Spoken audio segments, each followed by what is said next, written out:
What's good? It's your dude Ruben Hamm. Today's life hack is about letting go. People always say, "Oh, let go and forget about it, leave it alone." In my mind, I don't know how to let it go. I've asked plenty of people; they just say, "Let it go." I've listened to this audio book speaking about mindfulness, and it says something very intriguing and helped me unlock things in my mind. It's not about letting it go; it's about letting it be. If we let it be, we're not judging the situation. Oh, well, I'm such a good person. Why is it happening to me? Or I'm doing so good. Why isn't things working for me? So now our mind goes to trick us. My mind isn't my best friend, because your mind wants to cling to the emotion. If you cling to that emotion, and now it's going to be a snowball effect, you're going to start telling yourself stories to back up what your brain is telling you. So you need to go with your heart, exactly what's going on. Don't go with your brain. Your brain is not on your side. It's a scientific fact to show that your heart sends your brain more signal than your brain sending your heart. So you got to listen to what's in here. Heartfulness. Mindfulness is the same thing. So think about your heart, not just your mind. And speaking about mind, meditating, it gives you patience and it gives you self-control. You got two types of meditations. Meditation where you can actually focus on your belly button and the inhaling and exhaling of your breath.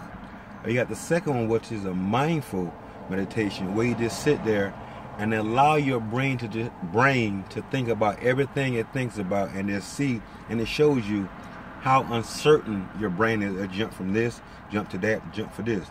And the way you do it, you just sit there. I'm going to show you for a second. You just sit there and you just breathe, close your eyes, and you focus on everything around you. The breeze, the cars.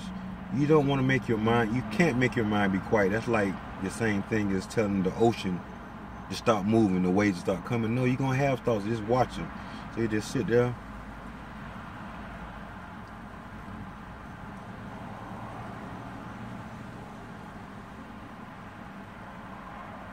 So you do that for a couple of minutes. 20 minutes of that is equivalent to almost 6 hours of sleeping. Just meditating. It slows the body down. It gives you more self-control, and it gives you a patience that's needed.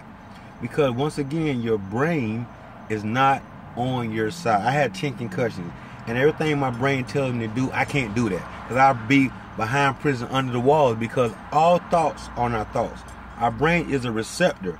And a thought want to come in our brain to gain attention. So if I feel like I have a low vibration, which we call depression, I'm gonna ask myself, is it real? I'm not gonna avoid it. I'm not gonna go to sleep. I'm not gonna put my head on the covers. I'm not gonna drink. I'm not gonna try to avoid the situation. I'm gonna sit back and peel it apart like an onion. Okay, why do I feel this way? How does it make me feel?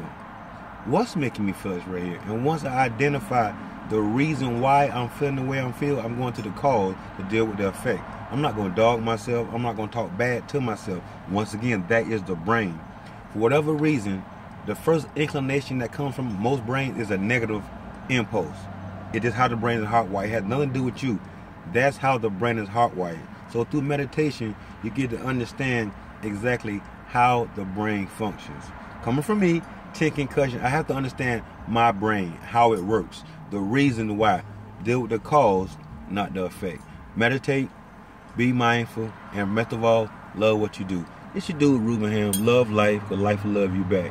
Peace.